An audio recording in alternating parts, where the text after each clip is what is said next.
Alright, yeah, and welcome back on into some more Magic Arena. This week, we're going to be taking a look at a I say brand new. It's been around for quite some time, but I've not played it on the channel yet. It's a combo deck called Paradox Storm. Now, it is Paradox Storm. You might also know it as Cogwork Assembler combo, but we also run a few other combos in here as well, so it's not like solely around the Cogwork Assembler, it's just one of our main win conditions. So the idea is, between this deck, is that we have Cogwork Assembler, who is 3 mana for a 2/3, says pay 7 to create a token that is a copy of target artifact. That token gains haste, and then you exile at the beginning of the next end step. So we want to combo this with a special card called Power Stone Shard, which is one of my favourite cards to come out of Dominaria. As soon as I saw this card, for those who have been on the channel for a while, you'd know that when I did a bit of MTGO on the channel, I did a Paradox Storm deck, and this Power Stone Shard was exactly what it needed. Before then it was using like Manoliths and things like that, and Pyramid of the Pantheon, so wasn't the most consistent deck, but I mean the pyramids were like 3 mana Gilded Lotuses, or 1 mana Gilded Lotuses that required a little bit of investment, so now we have Gilded Lotus as well, so you know, we're in a good spot. But anyway, the idea is that we copy Cogwork Assembler with the Power Stone Shard, and Power Stone Shard is a 3 mana artifact that says add 1 colourless for each artifact you control named Power Stone Shard. So obviously for every single copy of Power Stone Shard, they tap for more, so they might tap for 4 each, then 5 each, then 6 each, and then 7 each, and as soon as they hit that kind of bracket, we've truly gone infinite. If we have a Power Stone Shard that taps for 7, and then we pay 7 to make a copy of it, then it taps for 8, and now we're generating mana every turn. So using that combo, we can generate infinite mana. From infinite mana, we can generate infinite Cogwork Assemblers.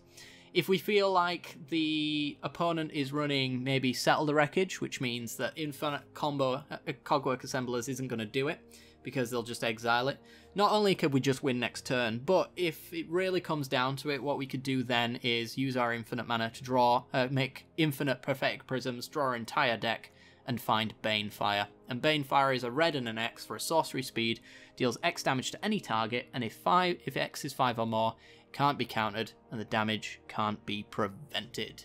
So that's the general idea for the deck. So how do we make it work? Well, we make it work by making incredibly consistent. So I say incredibly, a little bit more consistent. We've got Trophy Mages, which are 2 and a blue for a 2/2. When Trophy Mage enters the battlefield, you may search your library for an artifact card with converted mana cost 3, which is Power Stone Shard and Cogwork Assembler. All of our combo pieces are 3 mana if we need them. The only exception would be Oracle's Vault, and obviously Paradox Engine is up at 5. But we don't actually need either of these to actually combo off, or the Gilded Lotus either. So what we do need is our Assembler and our Shard, and Trophy Mage allows us to go grab any of those, and it's a blocker in the early game as well, because we will be goldfishing our opponent in the first game, and if no one knows what that term means, it's essentially playing as though our opponent isn't even there. The only exception to that would be blocking with things like Glintless Crane and Trophy Mages, just to not die. It's a puzzle after all, and we've got to solve this puzzle as quickly as possible, and our opponent's job is to make sure that he kills us before we solve it. Which is why I kind of like combo decks, because they're very puzzle orientated, you know. There's a lot of, if I do this, this and this, then maybe this will happen. It's really cool. I suggest if you haven't ever played combo that you should try it out. And this one's a pretty good one to go for, actually. So we increase our consistency of grabbing artifacts with Trophy Mage. We also do that with Glintless Crane as well. 1 and a blue for a 1/3 flyer. When it enters the battlefield, you look at the top 4 cards of your library. You may reveal an artifact from among them, put it into your hand, put the rest on the bottom of your library in any order. So we actually increase our odds of hitting artifacts. Not only are we like pretty much like 90% artifacts, we're also, some of our lands are also kind of artifacts as well. We've got Renegade Maps, which are 1 for a tapped artifact that says tap it to sacrifice it, search your library for a basic land, reveal it, put it into your hand, shuffle your library. So we can't crack it the turn it comes down unless we got Paradox Engine and we have a way to untap it, but we use that to thin our deck. We're only running 20 lands in this deck because we're actually running 6 different effects that grab us lands as well, Traveler's Amulet being the other effect there as well, which is pay 1 for sacrificing it, search your library for a basic land, reveal it and put it into your hand, shuffle your library. So we do it that way as well. So we can reduce the number of lands we run because we're actually running artifacts that grab as lands. We're also running opts as well to increase that consistency. 4 copies of this for 1 blue, instant speed, scry 1 and draw a card. Most people would say that an opt is effectively turning your deck into a 56 card deck. I would be inclined to agree with that. Opt's mostly really good for combo decks just because you want to assemble all these pieces. Opt is a dig 2 cards deep kind of thing. It allows you to look at the top card. If you don't like it, go down to the bottom and have a look at the next card and draw that instead. So we increase consistency while also effectively having a free empty slot in our deck at the same time. After that, we've got Prophetic Prisms. Kind of spoke about this. These are the ways that we filter our mana. So if we don't have Gilded Lotus to add our red mana for our Banefire, Prophetic Prism will do that for us.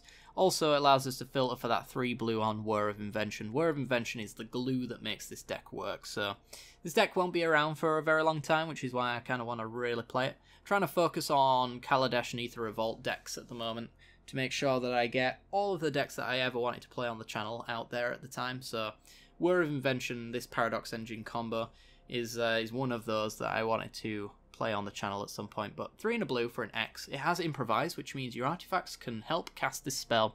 Each artifact you tap after you're done adds an extra 1 mana. So the Renegade maps, we could crack them for mana, or we can also tap them using Whir of Invention to add 1 colourless. So they're also ramp spells in that sense as well. There's a lot of synergy and a lot of combo in this combo deck. But it allows us to search our library for an artifact card with converted mana cost X or less, put it onto the battlefield, and then shuffle your library. So we can do this on our opponent's end step, and we can put a artifact straight into play if we want. So we could end step Paradox Engine, untap, go combo off and win, that kind of thing. We also have Mirage Mirror. Mirage Mirrors are a copy of anything pretty much that we want it to be. 3 mana for an artifact.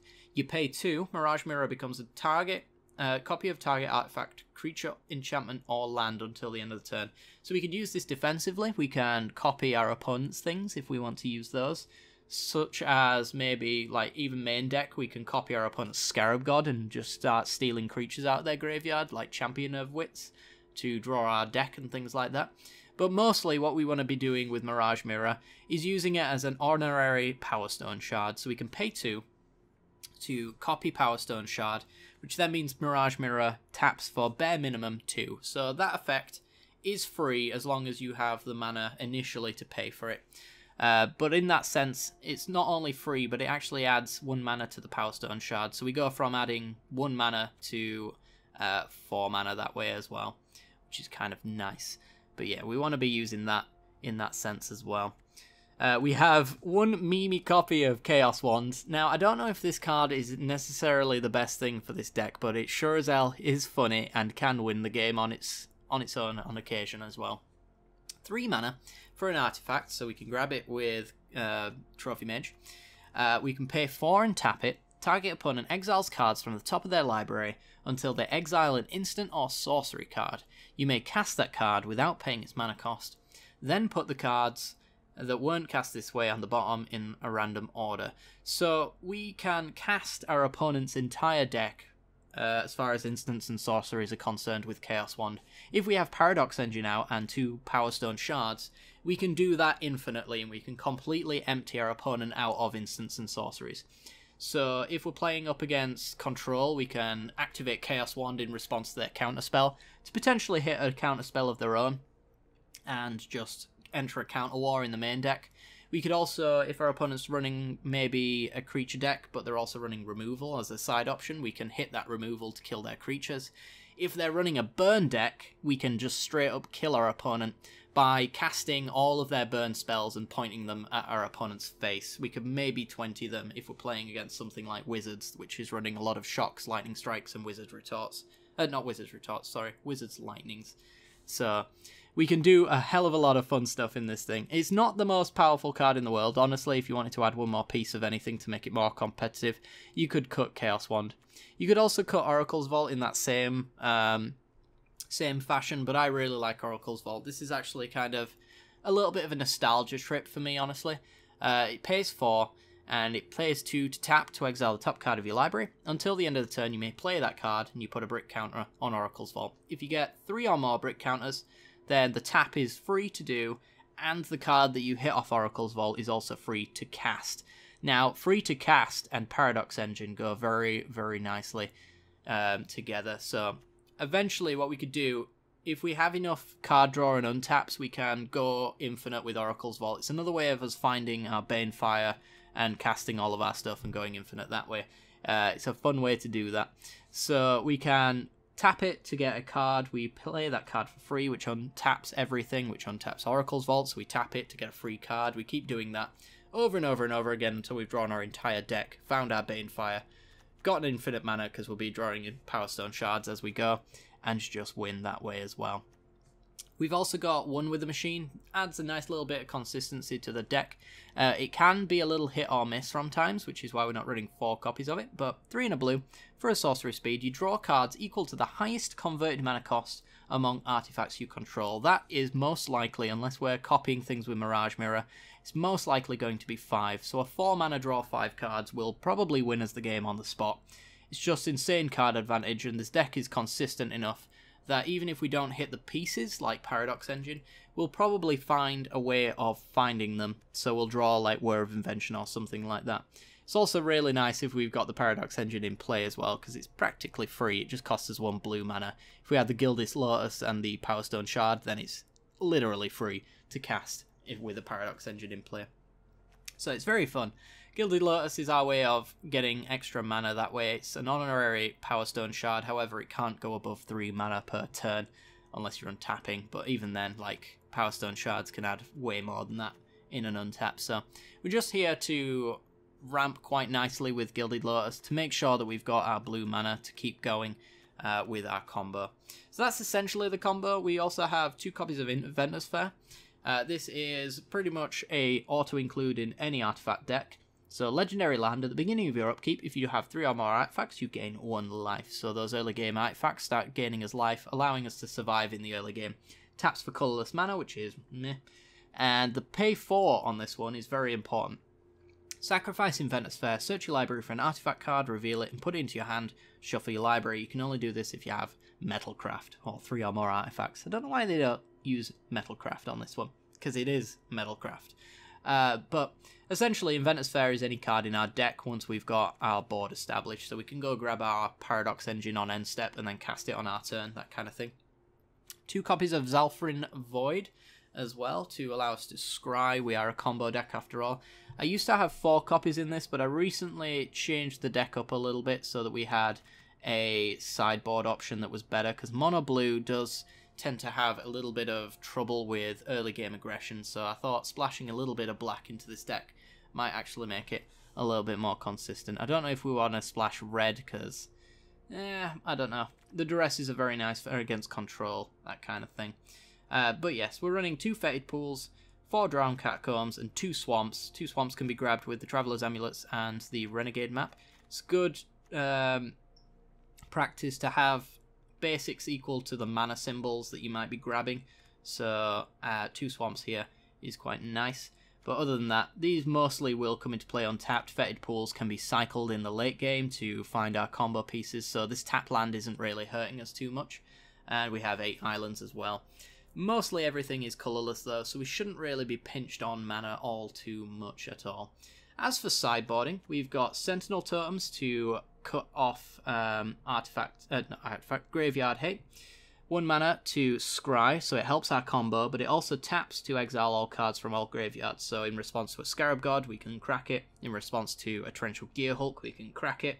In response to a Liliana, anything of that sort, we can crack it. Get rid of all cards from all graveyards. Our graveyard is not even remotely important, so it's not a resource that we'll be using, so losing it isn't too much. In fact, our graveyard in those matchups is typically a resource for our opponent as well, so we might not even want to let our opponent have our cards. We have 2 copies of Sorcerer's Spyglass to get rid of the pesky Teferis and other planeswalkers like that. Looks at your opponent's hand, chooses any card name, and then activated abilities of the sources with the chosen name can't be activated unless they're mana abilities. We can name Scarab God with that. We can also name any planeswalker we want. and things like that. If an enchantment has an activated ability, then we can mess with that one. Can't do it for mana abilities though, so if we're playing a mirror, we can't name Power Stone Shard and lock them off. Not possible. Nor would we want to either, because it would knock us off of our Power Stone Shards. 2 Padimes as our protection for artifacts, 3 and a blue for a 1/4. It gives our artifacts hexproof, which stops them being targeted by spells.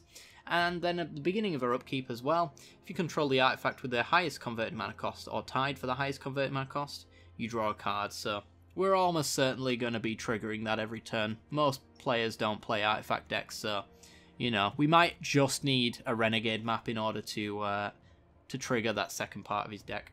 Second part of his ability, sorry.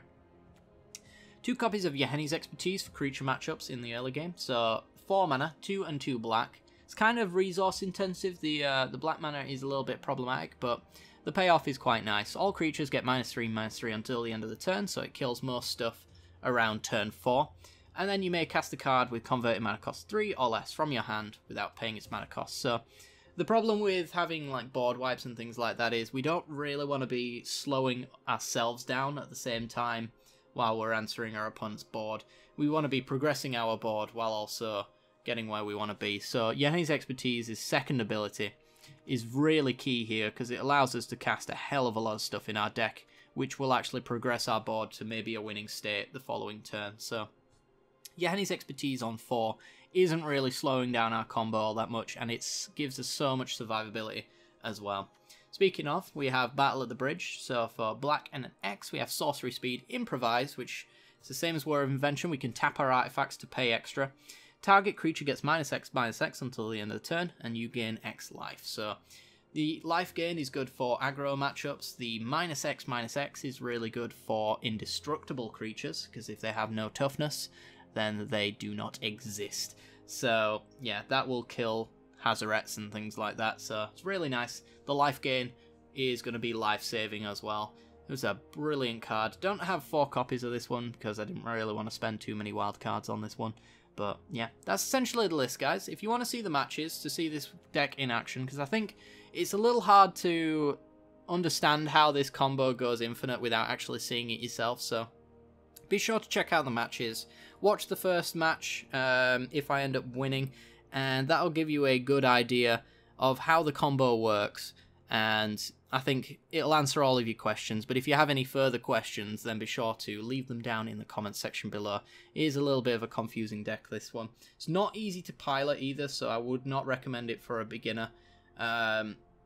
Being that it is a puzzle deck, you kind of have to understand it like almost fully to win most of the time. So if you are an advanced combo player, then this is definitely a deck that you've probably already played, but also it's a hell of a lot of fun. I do hope you guys have enjoyed. If you want to check out the matches, link is at the end of the video. It's also down in the description of this video as well. Like and subscribe, it will boost the channel and the videos, helps out a great deal. It's a great way to support the channel for free, and if you hit that little bell icon, you will support yourself by getting notifications when the next videos go live. I do hope you've enjoyed, and I'll see you all next time. Bye bye.